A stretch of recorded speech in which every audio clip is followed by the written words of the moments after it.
감사합니다. 잠시 기도하겠습니다. 좋으신 하나님,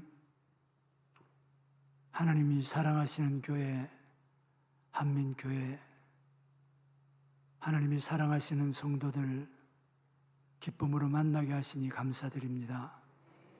거룩한 날을 주시고 예배할 수 있도록 저희들의 건강 주심을 감사합니다. 이 시간 또한 낮 시간에 귀한 목사님 통해 말씀 듣고 또 오후 시간에 빌립전도에 귀한 헌신 예배로 드리는 시간에 부족한 종을 보내셔서 말씀 대언하게 하시니 감사합니다.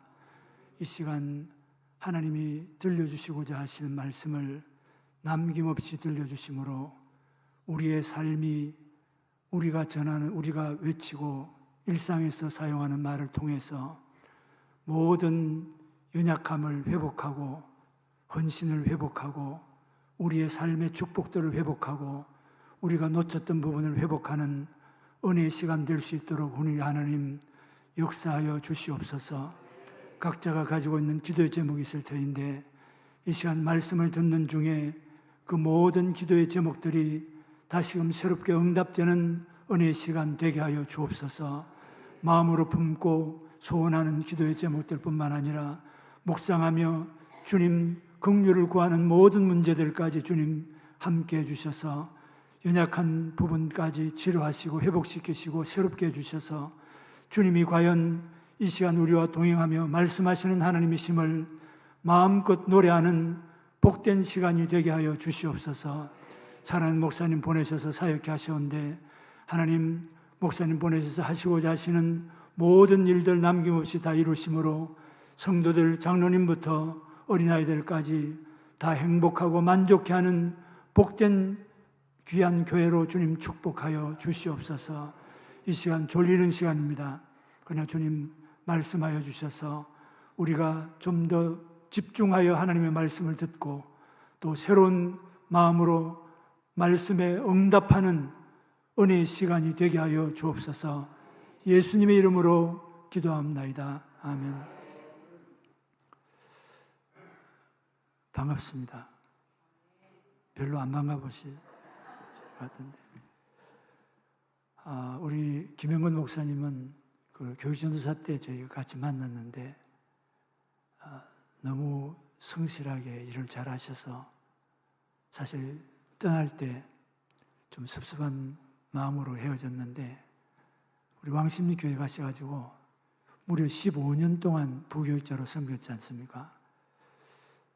제가 저도 이제 원로 목사지만 한 교회에서 10년 이상을 그 부교육자로 섬겼다 그러면 그 성품은 볼 것 없습니다. 대단한 성품이라고 생각합니다. 대단한 사람이라고 생각합니다.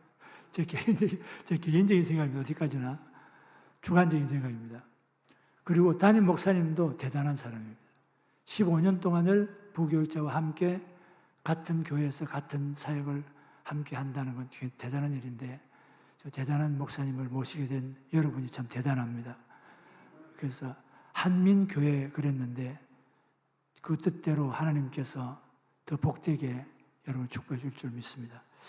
오늘 이민수기 14장 28절은 아마 여러분이 잘 아시는 본문이기도 하고 많이 요즘에 설교를 들었을 법도 한 내용이긴 한데 헌신, 특별히 남전도의 헌신 예배 때 이 말씀을 전해야 되느냐 하는 제가 약간의 갈등이 있었습니다.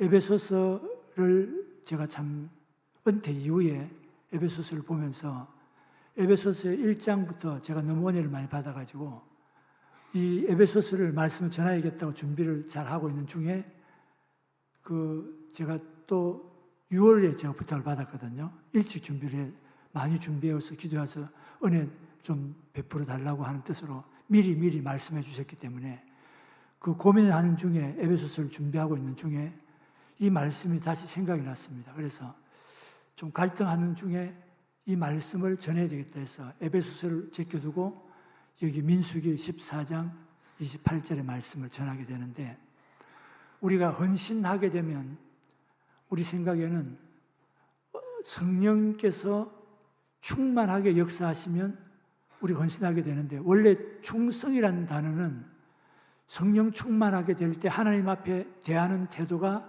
충성으로 나타납니다. 성도들에 대해서는 친절함으로 나타나고 자기에 대해서는 절제로 나타나거든요. 성령 충만하게 되면.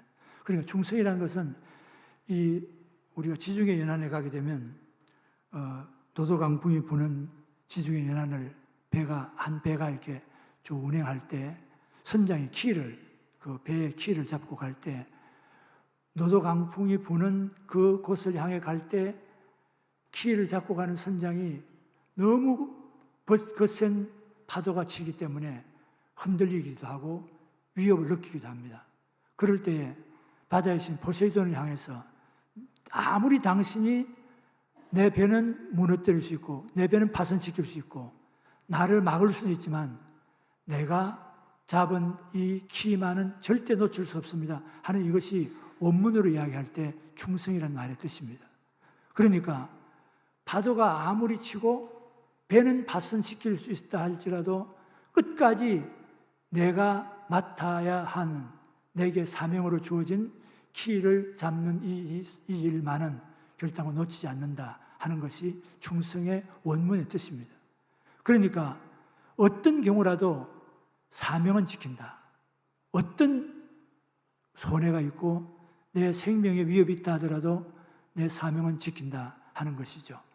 그래서 여기서 이 말씀을 성령 충만할 때 하나님에 대해서 내가 충성이 나오고 하나님에 대해서는 충성이 나오는데, 우리 헌신하는 사람들이 하나님 앞에 헌신 예배 드릴 때에 어떤 마음을 가져야 되나 하면 이런 충성의 마음, 헌신의 마음, 이것은 내가 어떤 주변의 이야기나 환경이나 조건이나 간에 내게 맡겨진, 내가 주님을 섬겨야 되는, 헌신해야 되는 이 사명의 줄은 내가 결단을 놓치지 않겠다 하는 마음이 우리 안에 있어야 된다는 사실을 한번 좀 말씀을 드리고 싶고, 그런 의미에서 정말 헌신하게 되려고 하면 다른 많은 게 다 필요하겠는데, 저는 좀 거꾸로 가서 말로만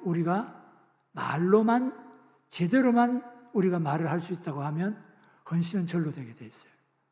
굉장히 중요한 부분이라고 생각됩니다. 그래서 오늘 여기 14장 28절 말씀을 가지고 좀 말씀을 나눠보려고 생각합니다.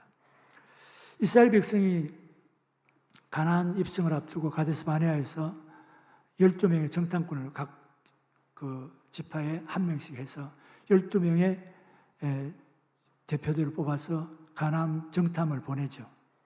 그리고 돌아와서 보고를 합니다. 40일 동안 다 돌아온 다음에 돌아와서 보고를 하게 되는데, 첫 번째 10명의 보고하는 사람들은 민수기 13장 3절에 보게 되면 어떻게 설명하고 있나, 33절에 보게 되면 우리는 거기 가니까 네피림 큰 장대한 족속들이 있고, 또 그리고 그 사람들에 비하면 우리는 마치 메뚜기 떼 같아서 너무도 보잘것없는 존재이기 때문에 결단코 그 땅을 차지할 수 없다, 우리 올라갈 수 없다, 이렇게 보고를 한 사람이 10명의 사람들이 그렇게 보고를 했습니다. 그럼 우리 메뚜기 떼 같다는 거죠. 여러분, 어릴 때 메뚜기 잡아보셨죠? 전혀 여기 서울특별시라서 메뚜기를 못 보셨나요? 고향에 자랄 때 메뚜기 떼 잡으면 다리, 여치 같은 거 잡으면 다리를 가지고 잡고 이렇게 몇 번 방아 찍고 나면 다리 떨어지면 죽죠. 얼마 있지 않아서 결국은 메뚜기 떼 며칠 못 살아요. 얼마 살지 못해요. 그렇게 연약한 보잘것없는 존재이다. 우리는 그 가난한 사람들이 우리를 바라볼 때 그럴 거다. 우리가 우리 자신을 바라볼 때 메뚜기 떼만도 못하다. 이렇게 보고를 했습니다. 그런 다음에 여호수아와 갈렙은 설명합니다. 아니다. 하나님이 우리에게 허락한 아름다운 땅이고 우리가 마땅히 차지할 수 있다. 그들은 우리의 밥이다. 이렇게 보고를 했는데 하나님이 그 말을 다 들으셨습니다. 그리고 10명의 보고를 들은 사람들은 다, 모든 백성들이 다 통곡하면서 우리가 애굽에서 죽었든지 아니면 광야에서 죽었으면 좋았을 걸 하고 말하게 되고, 그 말을 들은 하나님의 답변이 민수기 14장 29절에 이렇게 말씀하고 있습니다. 14장 한번 성경을 잠깐 볼게요. 14장 2절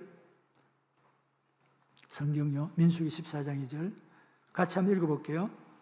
이스라엘 자손이 다 모세와 아론을 원망하여 온 회중이 그들에게 이르되 우리가 애굽 땅에서 죽었거나 이 광야에서 죽었으면 좋았을 것을 라고 했는데 그 이야기를 쭉 다 한 다음에 28절 오늘 본문입니다. 한 번만 더 읽어볼게요. 같이요. 그들에게 이르기를 여호와의 말씀에 내 삶을 두고 맹세하노라. 너희 말이 내 귀에 들린 대로 내가 너희에게 행하겠다. 그러니까 우리가 메뚜기 같은 존재고 장대한 사람이 있으니까 우리는 결단코 그 땅을 차지하지 못한다, 들어갈 수 없다라고 했던 것은, 말했던 사람들은 그들의 말대로 들어가지 못한다. 메뚜기 같다고, 그럼 들어가지 못한다고, 그러면 들어가지 못하게 해주지, 들린 대로 행하신다고 했으니까. 그런 이야기고, 여호수아와 갈렙은 우리가 그 땅을 충분히 들어갈 수 있다. 왜냐하면 하나님이 우리에게 주셨고 그들은 우리의 밥이다.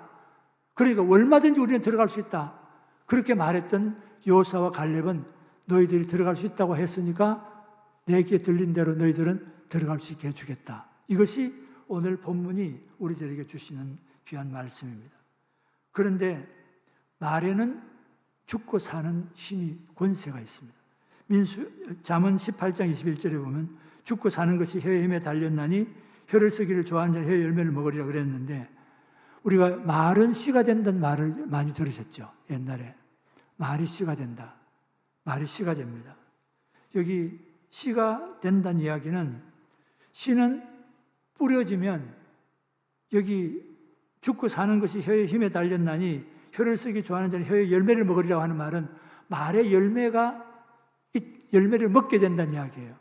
그러면 말의 열매라는 이야기는 말이 씨가 되어서 뿌려진 다음에 싹이 나고 줄기가 자라고 잎이 나고 그리고 꽃이 피고 열매가 맺는 과정이 생략되어 있을 뿐, 열매가 맺혀진다고 하는 이야기는 이미 씨가 뿌려졌다는 이야기죠.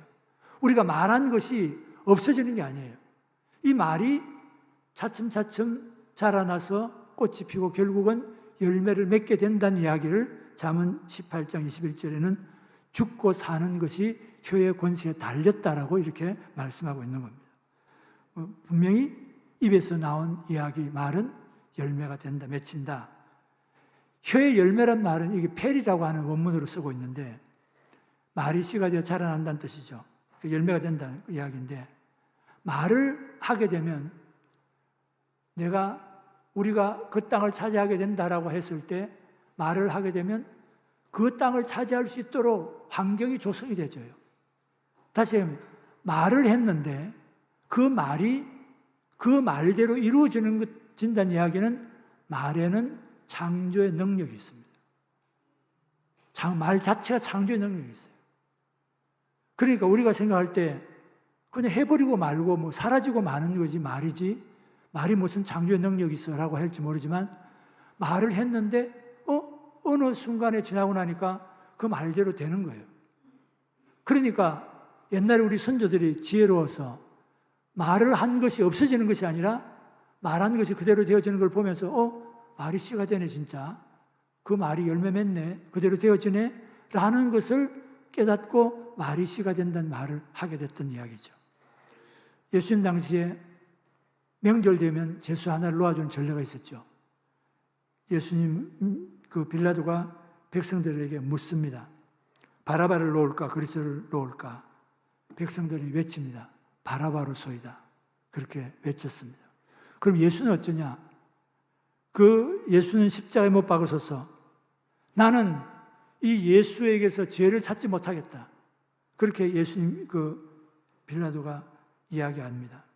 그럼 예수는 십자가에 못 박으셔서 그랬을 때 나는 이 사람에게서 죄를 찾지 못하겠다. 나는 이 사람의 피에 대해서 무죄하다.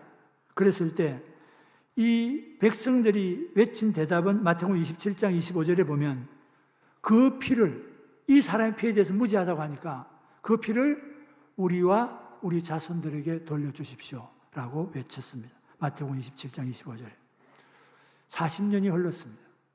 그럴 때 서기 70년에 로마 지도장군이 예루살렘을 침공했습니다. 그때 우리에게 돌려달라고 했던 그 사람들에게 피값을 우리에게 돌려달라고 했던 그 사람들의 상대로 피값을 찾기 시작합니다.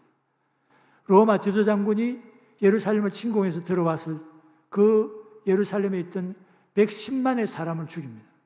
그리고 9만 7천 명의 포로를 잡아갑니다. 이게 역사가 요세푸스가 기록에 남긴 겁니다. 그러니까 우리가 핏값을 갚겠습니다. 우리에게 돌려주십시오라고 했던 우리가 바로 110만이 죽는 핏값을 지불해야 됐었고 9만 7천 명은 포로로 잡혀가게 됐습니다. 그리고 1800년이 흘렀습니다. 독일이 유대인들을 무참히 학살합니다. 제가 늘 가고 싶었던 가운데 한번 꼭 가고 싶었던 자리였습니다만 제가 그래도 한번 가봤던 곳이 여러분이 잘 아는 아우슈비츠 독일 나치 수용소인데 지금도 그 나치 수용소에는 그 당시에 600만이 학살될 때 당시에 사람들의 유류품들이 어지럽게 널려진 채로 있고 전시되어 있고 해골들이 전시되어 있습니다. 그리고 가방들이며 옷이며 장신구들이며 그런 것까지 다 전시되어 있습니다. 얼마나 엄청나게 얼마나 무참하게 얼마나 비극적인 현장인지 지금도 그 자리에 방문한 사람들 숙연해질 만큼 많은 사람들이 학살됐던 현장이 지금도 고스란히 자리를 보존하면서 많은 사람들에게 그날의 참상들을 우리에게 말해주고 있습니다. 600만이 죽습니다. 우리 자손들에게 돌려달라고 했던 그 자손들의 600만 명 유대인들이 무고하게 유대인이라는 이름 때문에 죽음을 맞게 됩니다. 한마디였습니다. 그 피를 우리와 우리 자손들에게 돌려달라고 했던 한마디로 700만이 넘는 숫자가 희생되고 핏값을 지불해야 되게 됐습니다. 그것이 한마디였죠. 우리와 우리 자손들에게 핏값을 돌려주십시오. 여러분, 요즘 장사 잘 되십니까? 질문 받으면 대부분 이렇게 이야기해요. 말도 마십시오. 죽을 지경입니다. 건강하시죠? 건강은 무슨 안 아픈 곳이 없어요. 또 그 정도가 아니라 종합병원이에요. 그렇게 이야기하시는 분들이 많습니다. 의외로. 아이 공부 잘하죠? 공부가 뭡니까? 자식 생각만 해도 골치 아파 죽겠습니다. 이건 자식이 아니고 원수입니다. 원수. 원수란 말도 안 하고 왼수라고 그러더라고요. 너희 말이 내게 들린 대로 적용하면 어떻게 되죠? 장사 안 돼서 죽을 거고, 아니, 너희 말이 내게 들린 대로 행하신다고 했으니까 죽는다는 말은 또 싫으시구나. 장사가 안 돼서 죽을 거고 그 다음에 죽지 못해 살 거고 그렇잖아요. 죽지 못해 산다 그랬으니까. 건강은 어떠세요? 죽지 못해 산다 그랬으니까.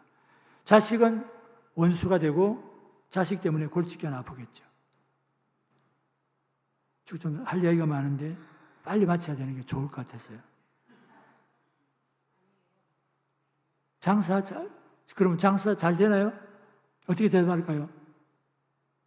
숙제. 우리나라 가요계를 한번 가보죠. 무슨 또 갑자기 목사님이 원로 목사님식이나 되면서 무슨 가요계를 또 가신다고. 인터넷에 들어가면 요즘에는 많이 인터넷이 엄청 많이 개방되어 있기 때문에 가끔씩 저도 AI에게 묻는 게 굉장히 많은데 물어보면 재밌는 게 많이 나옵니다. 말이시가 된다. 우리나라 노랫말 연구에서 자료를 본 게 목포의 눈물에서부터 하여튼 최근 BTS 노래까지 좀 설명해 놓은 데가 있습니다. 패티킴이 참 제가 좋아했는데 은퇴했죠. 무대에 설 때마다 새로운 팬 서비스 차원에서 자기는 신발을 꼭 새 걸 사시는데요.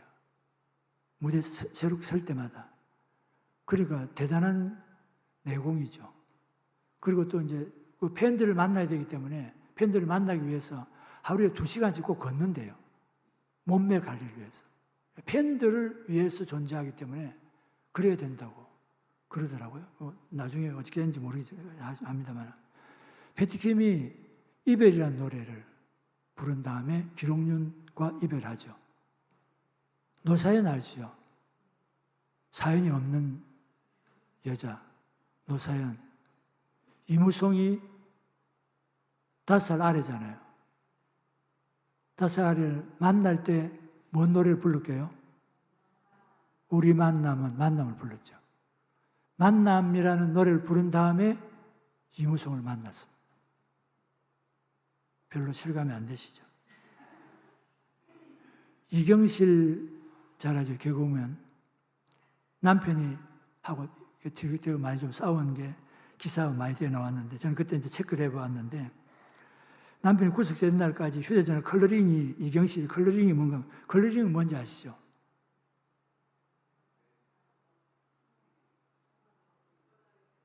전화기 따르릉 할 때 노래 나오는 거 있잖아요.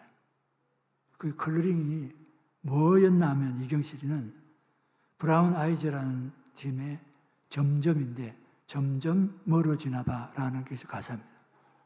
신랑하고 멀어지나 봐.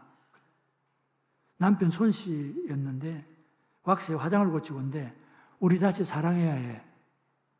남편 입장에서 좀 애달픈 마음이 있는 거죠. 여러분이 컬러링이 뭡니까? 함부로 그냥 넣는 거, 매일 듣는 거니까. 매일이 아니라 하루에도 몇 번씩 듣는 거잖아요. 근데 우리는 그냥 예사롭게 생각하는데 그게 아니라는 이야기죠. 제가 해마다 가요 대상을 받은 게 어떤 곡인가 한번 찾아봤는데 다 할 수는 없고요. 1997년 가요대상 H.O.T의 행복이라는 노래였고요.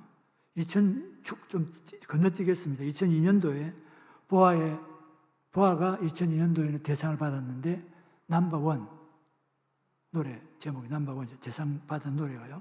장나라도 같이 받았는데 스윗 홈이었습니다. 근데 스윗 드림이었어요. 스윗 드림. 이 지금 보아랑 여기 그 2004년도에 비 알죠? 우리나라 비 남자 가수 비가 대상을 받을 때가 2004년도인데 I do였어요. I do. 내가 할 수 있다는 뜻이잖아요. 그러니까 지금 여기 보아나 이 비는 이수만이 알죠? SM 엔터테인먼트의 이수만이 전략적으로 일본에 보내려고 전략적으로 준비시킨 병기들인데 실제로 일본 오리콘 차트에도 1등했어요.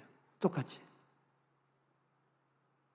2005년도 이종국이 사랑스러워였는데 건너뛰어야 되겠어요. BTS 방탄소년단이라고 아시죠?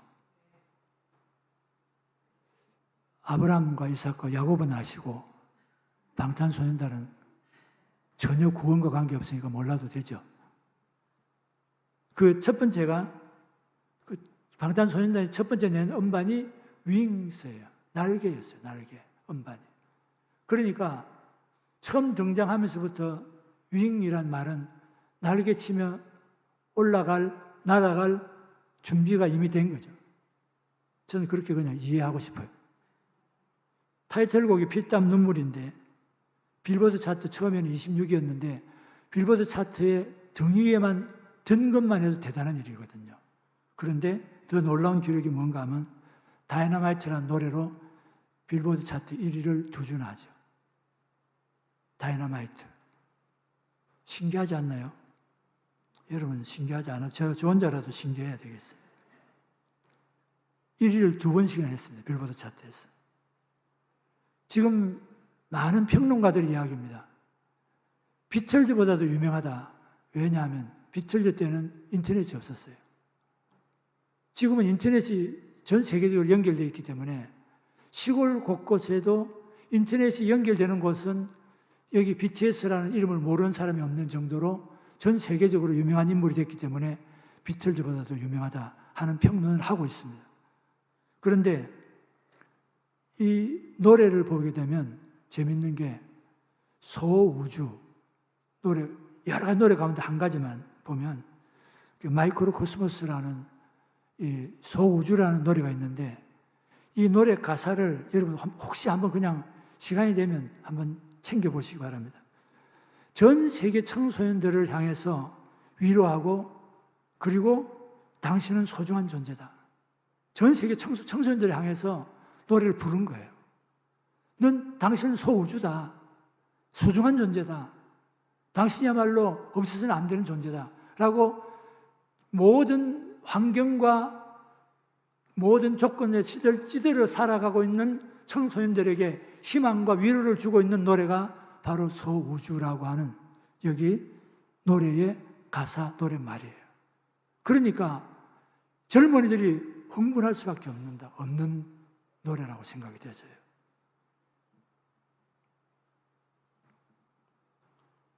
믿지 않는 세계도 그런데 하나님의 자녀된 우리들의 말이 어찌 힘이 없겠습니까?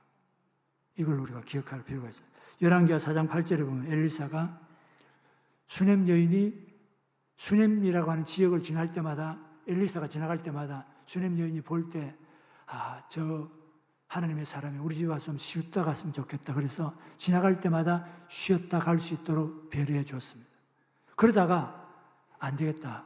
잠깐 쉬었다 가는 걸로 안 되겠으니까 지나갈 때마다 우리 집에서 쉬고 갈 수 있도록 좀 잠자고 갈 수 있도록 남편에게 언언해서 자기 집 그 담벼락 위에다가 이 엘리사가 쉬고 갈 수 있는 다락을 만들어 줬습니다. 그리고 그 자리에 쉬게 됩니다. 근데 엘리사가 가만히 생각하니까 너무 고마운 거예요. 아무것도 아닌 하나님의 사람이라고 하지만 자기에게 어떤 혜택도 주지 않는 수넴 여인이 너무도 고맙게 하니까 어떻게든 좀 보답을 하고 싶은 마음이 있어서 게하시에게 이야기하죠. 게하시야, 이 여인에게 좀 우리가 무언가를 좀 해주면 좋겠는데 어떠냐? 그랬더니 이 주인 남편은 나이가 많은데 아기가 없어요. 라고 이야기하죠. 그때 엘리사가 이 수넴 여인에게 이야기합니다. 내년 이맘때, 그러니까 내년 돌이 돌아오면 네가 아기를 안게 될 거다. 아기를 낳게 될 거라는 이야기를 전해주게 됩니다. 그때 수넴 여인이 이야기합니다. 아니요. 그렇게 놀리지 말라고. 그러지 말라고 이야기하죠. 그런데 해가 돌아왔을 때 아기를 낳게 됩니다. 그런데 이 아기가 잘 자라나서 이제 남편이 그 타작마당에서 타작을 하고 있는데 가서 열심히 잘 놀다가 머리가 아프다. 아기가 머리가 아프다. 그래서 머리가 아프니까 그 종에게 그 타작마당에서 수넴 여인에게 그냥 좀 데려가라. 그래서 데려왔는데 데려왔다 조금 있다가 점심때 정오때쯤 돼가지고 그냥 아기가 죽어버렸어요. 그러니까 이 수넴 여인이 안장을 지우고 나귀를 타고 자기 남편에게 이야기하고 남편에게 이야기해서 나귀를 타고 하나님의 사람 엘리사에게 다녀오겠다고 이야기하니까 남편이 이렇게 이야기합니다. 지금은 초하루도 아니고 그리고 갈 때도 아닌데 보름도 아닌데 왜 가려고 하느냐. 그럴 때 이 수넴 여인이 하는 이야기가 있습니다. 평안입니다. 평안입니다. 지금 자기의 애주중지하던 아이가 죽은 것 때문에 엘리사를 만나기 위해서 가야 되는 걸음인데도 불구하고 슬픈 이야기, 죽은 이야기를 하는 것이 아니라 평안입니다라고 이야기합니다. 평안입니다. 왜 가려고 하느냐? 평안입니다. 멀리서 이 수넴 여인이 오는 것을 바라보고 게하시에게 엘리사가 이야기합니다. 가서 평안한지 물어봐라. 남편이 평안한지, 네가 평안한지, 아이가 평안한지 물어봐라. 그랬었는데 이 수넴 여인이 그 게하시에게 이야기합니다. 평안입니다. 평안입니다. 지금 말로 할 수 없는 슬픔 속에 있는 이 수넴 여인이 입으로 한 말은 슬픔이 아니었어요. 평안입니다. 하나님은 그 여인에게서 나오는 그 말을 들으시고 그 아이를 살려줍니다. 그리고 그에게 그가 입에서 낸 그대로 평안을 선물로 합니다. 우리는 생각합니다. 아니, 죽을 만한 상황 속에서 죽겠다는 말도 못하겠냐라고 이야기합니다. 그건 아닙니다. 우리가 하는 말은 하나님이 너희 말이 내 귀에 들린 대로 너희에게 행하겠다고 주님께서 말씀하고 계십니다. 하나님이 말씀하고 계십니다. 그런 의미에서 우리의 말이 어디까지 와 있는지를 한 번 더 좀 확인해 볼 필요가 있는 부분이죠. 열왕기하 7장에 보면 아람 왕 베나닷이 군대를 몰고 사마리아 성을 에워싸죠. 사마리아 성을 에워싸니까 복음로가 완전히 차단이 되니까 사마리아 성 안에 먹을 것이 다 떨어지게 됩니다. 그래서 심지어는 여기 너무 엄청난 일이 벌어지게 된 것은 음식물 복음로가 차단되니까 먹을 게 없어지니까 서로 제비 뽑아서 자식을 삶아 먹는 일이 벌어졌습니다. 성경이 그렇게 나와 있어요. 먹을 게 없어지니까 제비를 뽑아서 오늘은 내 자식을 먹고 내일은 내 자식을 잡아먹는 일까지 벌어졌는데 열왕기하 7장 1절부터 2절을 보게 되면 엘리사가 이르되 여호와의 말씀을 들을지어다.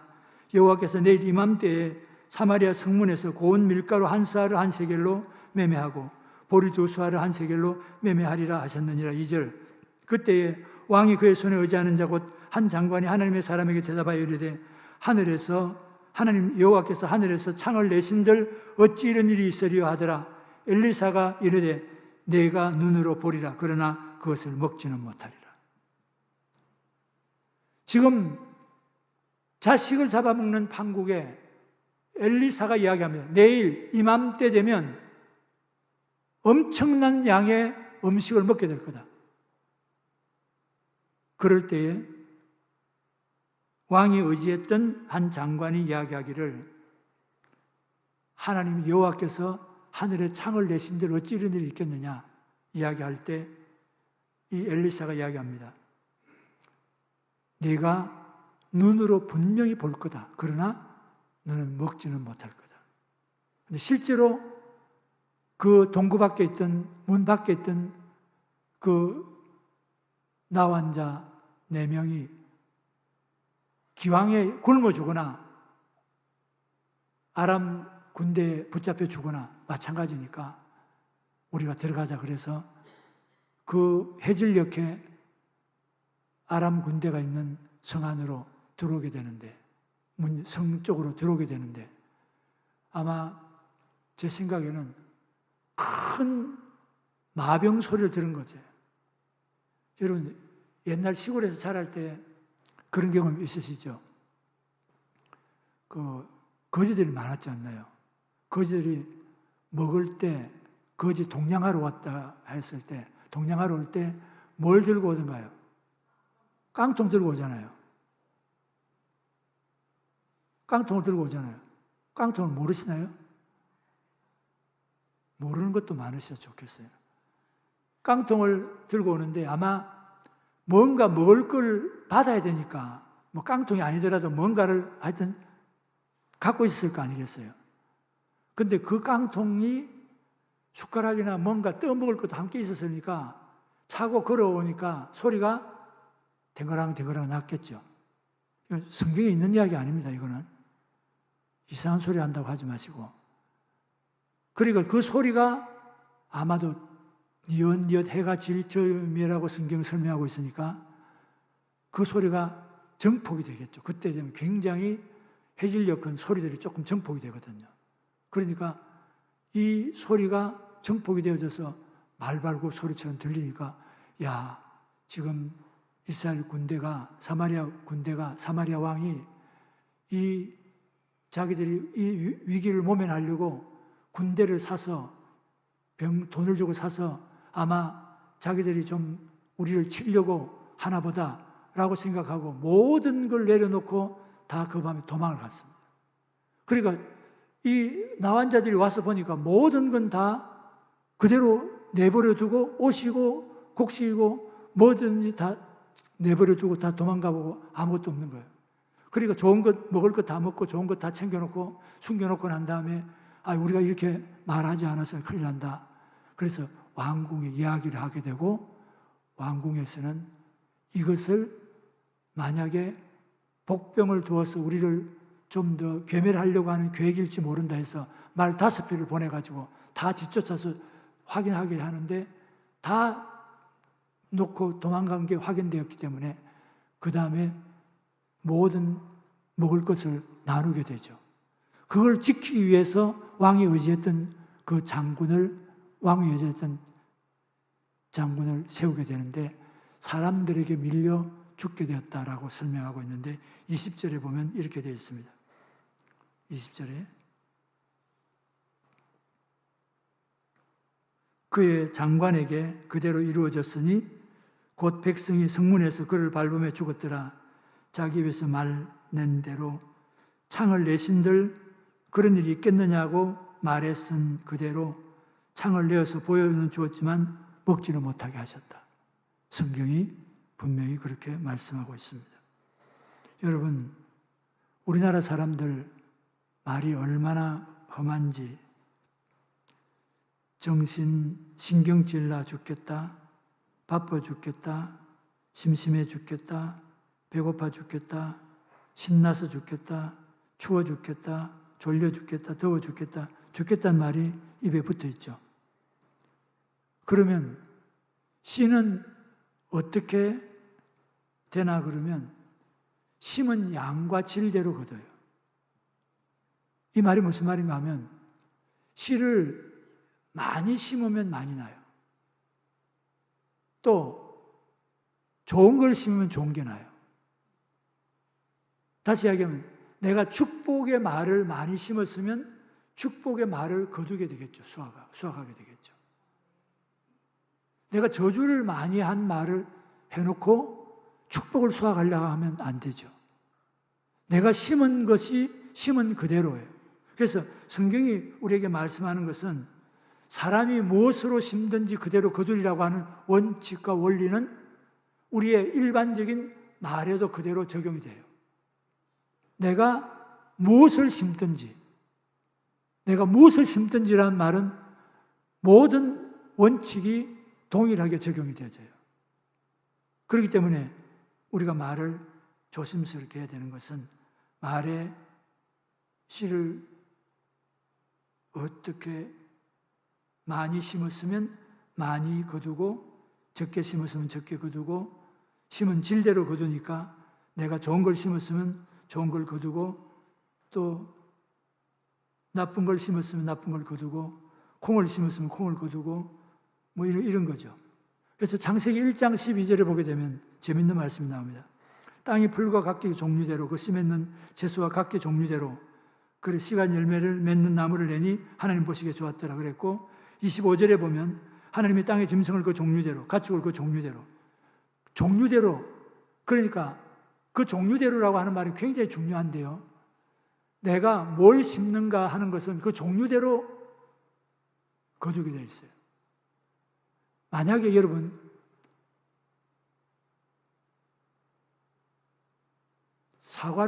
사과나무를 심었는데 호박이 열렸어요. 예를 들어서 그러면 신기하죠. 그렇지만 불안해서 못 살아요. 내가 사과를 심었는데 호박이 열렸다 그러면 내일은 뭐가 열릴지 몰라요. 그런데 성경은 이야기하기를 모든 나무든지 씨가지 열매 맺는 모든 것들과 바다의 또 짐승들의 땅의 짐승들에게까지 설명할 때 각기 그 종류대로라고 되어 있어요. 하나님이 토끼는 토끼를, 양은 양을, 염소는 염소를, 수박은 수박을 이렇게 열리도록 그 종류대로 만들 수 있다는 사실을 성경이 우리들에게 말씀해 주고 있죠. 그러니까 우리가 한 번 더 우리 자신을 분명히 보게 됩니다. 우리 주변에 아마 많은 분들이 모든 축복의 조건을 다 갖춘 사람들을 간혹 만나게 되는데 그런데 사는 걸 보면 분명히 저분이 축복의 조건을 다 갖추고 있고 외관으로 볼 때는 아무 문제 없어 보이는데 왜 저렇게 살지? 왜 기복이 저렇게 많지? 왜 저렇게 업다운이 많지? 라고 하는 분을 가끔씩 만나게 될 거예요. 왜 그럴까요? 제가 조심스럽게 관찰한 바로는 다른 게 이유가 아니라 말이 거칠어서 그래요. 말이 거칠면 삶이 거칩니다. 말이 함부로 하는 사람은 말이 거칠게 되면 삶이 거칠게 돼 있어요.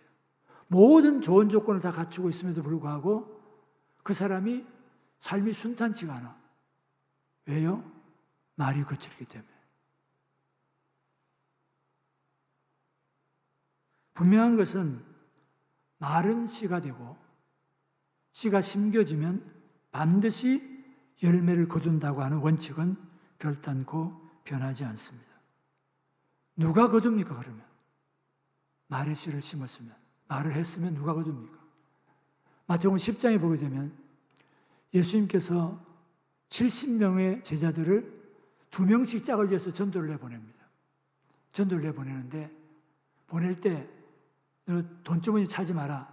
두부로또 갖지 마라. 신발 2개도 갖지 마라. 그리고 그냥 가라고 해요.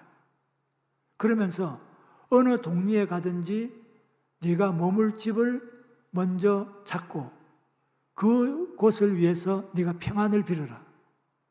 그리고 그 빈 평안이 그 집에 합당하면 그 평안이 그 집에 머물 거고 이루어질 거고, 만약에 네가 빈 평안이 그 집에 합당치 아니하면 그 빈 평안은 너에게로 돌아올 거다라고 이야기하죠.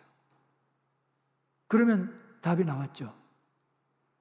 말의 씨는 뿌려질 때 누가 거둡니까? 말을 한 사람이나 말을 들은 사람 둘 중 하나예요. 그러면 교회 안에서도 특별히 여기 한민교회는 그런 분이 없으리라고 생각합니다만 좀 말이 좀 말쟁이들 있잖아요. 여기는 없으니까 그렇겠지만 말쟁이랑 친구를 하면 그 열매를 누가 따야 돼요? 내가 딸지도 몰라.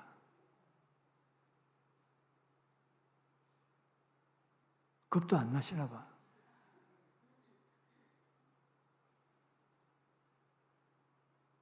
둘 중에 하나라니까요. 말을 들은 사람이나 말을 한 사람 중에 한 사람은 그 열매를 거두어야 된다는 이야기예요. 그 원리가 그렇게 되어 있어요.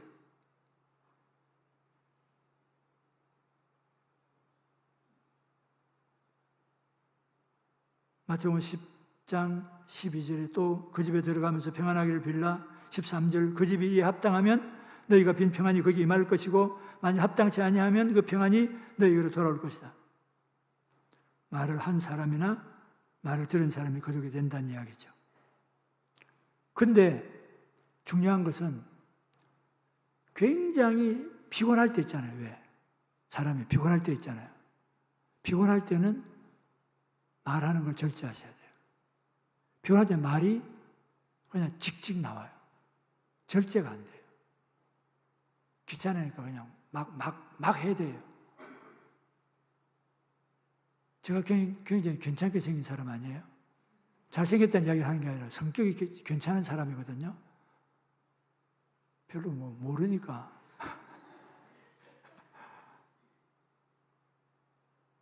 근데 저라고 예외가 아니에요. 피곤하면요, 함부로 말해요. 함부로 말할 개연성이 있어요. 피곤할 때. 또 감정이 상했을 때는 말하는 걸 조금만 숨고르기를 하셔야 돼요. 감정이 상했을 때. 왜 목사인 저도 저희 아들만 둘인데 딸이 있었으면 참 좋은데 우리 목사님처럼 딸이 없어요. 아들만 있는 집의 분위기를 아시죠? 조금은 딸이 없는 만큼의 서운함이 좀 감도는 집입니다. 특별히 큰아들이 딸 역할처럼 해줘서 그래도 감사한데 큰아들도 참 다정하고 괜찮은 아들인데 며느리한테 보냈으니까 성경에 남자가 그 부모를 떠나라고 했으니까 조금은 서운하지만 보냈죠. 근데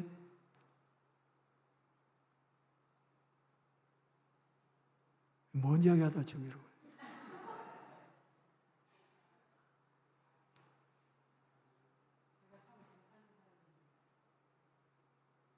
사람이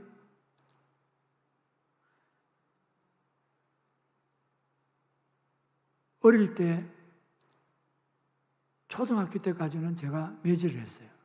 왜냐하면 잠언에 보게 되면 초달하라고 되어 있거든요. 때리라고 되어 있어요. 초달하지 않는 자녀는 자녀가 아니에요. 초달하라고 되어 있어요. 잠언에. 그러니까 매질을 하는데 참 하나님께 감사한 부분은 하나님은 우리의 죄를 용서하고 깨끗이 잊으세요. 그래서 새로운 피조물이라고 이야기했잖아요. 새로운 피조물을 이야기했는데 우리는 내가 잘못했지만 용서한다 아빠가 그래놓고 다음에 또 매를 들 때는 뭐라고 이야기해요? 이번에 몇 번째인지 아니? 이렇게 이야기해요. 아주 못됐어요. 제가 목사지만 되게 못된 부분이 있더라고요. 그걸 다 기억하는 거예요. 용서해줬다고 말은 해놓고 실제로는 다 기억하고 있는 거예요. 그래서 제가 하나님의 전능함 가운데 우리가 죄인이라는 사실, 어떤 사람인지에 대해서 잊어버렸다라고 하는 게 얼마나 전능하신 일인지 제가 전능하심 속에 그걸 넣고 제가 가끔 설명을 합니다. 우리 교회에서. 진짜 잊어버린다는 게 대단한 일이에요. 그리고 그 이후로부터 제가 우리 아이들 초대할 때 꼭 이야기합니다. 너 이거 네가 선택해. 몇 대 맞을래? 대답 안 해요. 자기 죄를 알기 때문에. 5대 맞을래? 1대 맞을래? 바보 아닌다면 1대 맞는다 그러죠. 그럼 1대로 딱 하고 끝나요. 그러니까 지금 피곤했을 때나 감정이 상해 있을 때는 함부로 말을 하기 때문에 그 말이 듣는 사람에게 상처가 돼요. 그 상처가 되기 때문에 그때 조금만 더 숨고르게 하게 되면 오히려 위로가 되는 이야기도 할 수 있고 격려가 되는 이야기도 할 수 있는 부분이죠. 그런 부분을 우리가 조금은 이해하고 가야 될 부분입니다. 언제 거둘까요? 내가 씨를 심었는데 언제 거둘까요? 그건 하나님 마음이에요. 지금 여기 가데스바네에서 되어진 일로 보게 되면 씨를 각각의 씨마다 다 다르잖아요. 제가 텃밭을 지금 제가 사는 곳에서 하고 있는데 그 심는 것도 언제 심어서 언제 거두고 하는 게 있잖아요. 며칠 지나면 무엇이 나오고 하는 게 씨마다 다 다르잖아요. 거기 다 다르잖아요. 그러니까 씨마다 얼마만큼 만에 씨가 열매가 맺히고 꽃이 피고 열매가 맺히는지 다 다른데 그건 하나님의 소관인데 오늘 본문 속에서는 씨를 빨리 자라고 늦게 자라는 건 전부 하나님의 소관입니다만 이 본문에서 가데스바네에서 갔다 와서 보고했던 열매가 그 자리에서 죽잖아요. 당장에 열매 맺는 것도 있는 거죠. 적사하는 수도 있어요. 말이. 그리고 갈렙 같은 경우는 45년 이후에 헤브론 산지를 달라고 해서 지하잖아요. 그리고 또 20세 이하 된 사람들은 20세 이상 된 사람들은 광야에 40년 동안에 불뱀에 물리기도 하고 죽기도 하고 하는 40년 동안에 차츰 죽어가는 그런 경험도 갖게 되죠. 차츰 죽게 되는 거죠. 그러니까 그 언제 거두게 되는지는 하나님이 정하신 때 때문에 우리가 항상 조심할 필요가 있는 부분이에요. 자,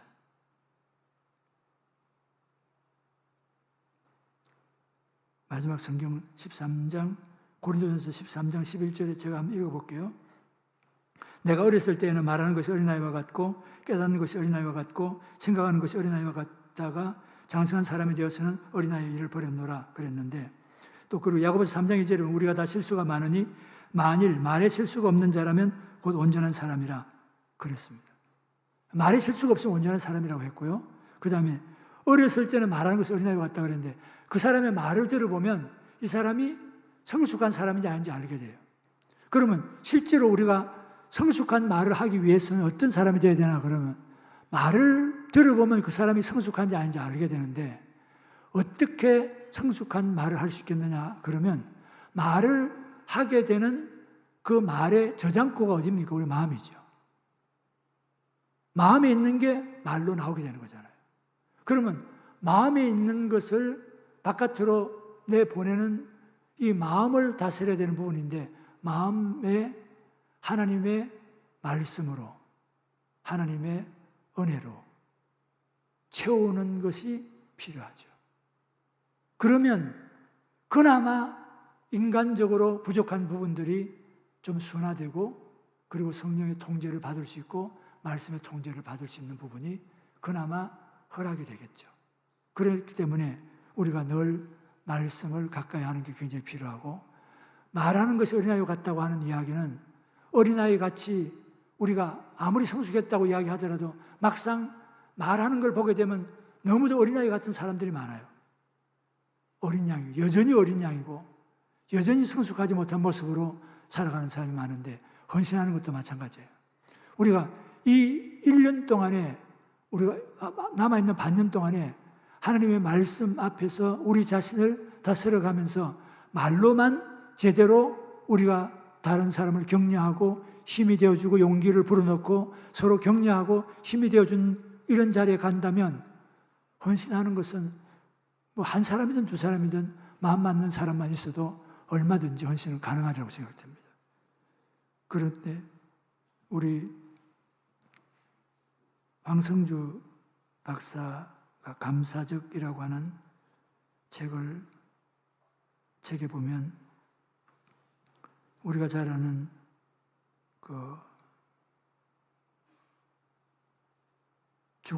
일본 의사인데 죽을 때 후회하는 25가지라고 하는 책이라는데요. 죽기 전에 최고 후회되는 것이 무엇인가?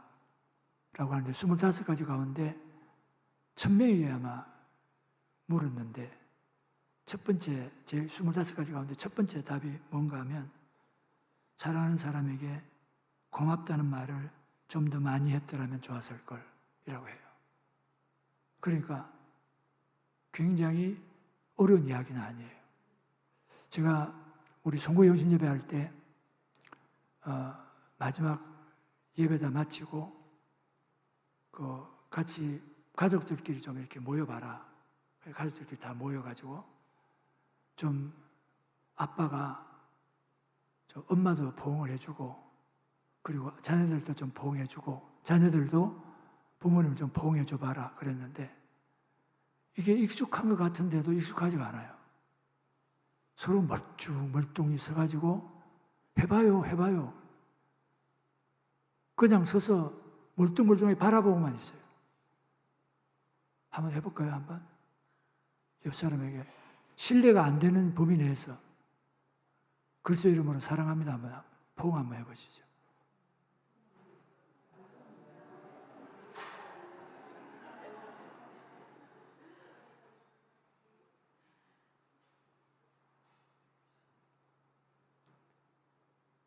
쑥스럽구만요.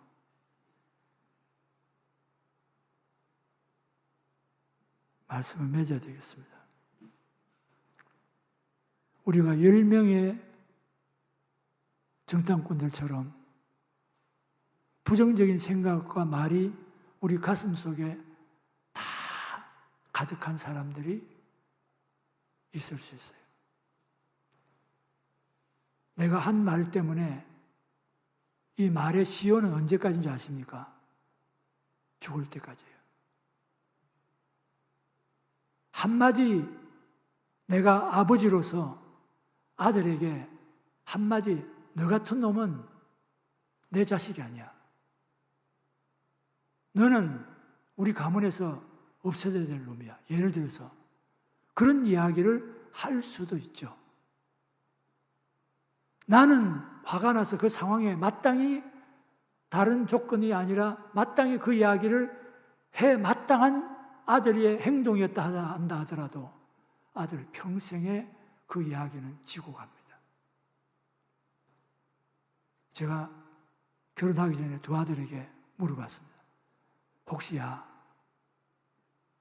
너 아빠가 섭섭하게 했던 이야기, 또 마음에 불편한 생각 있으면 이야기해라.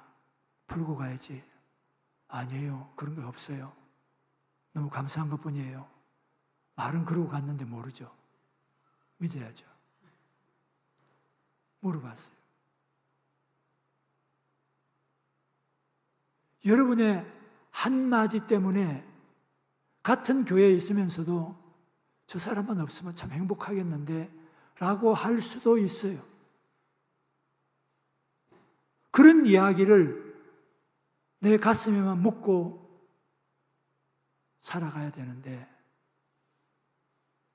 성숙한 신앙은 성숙한 말에 있어요.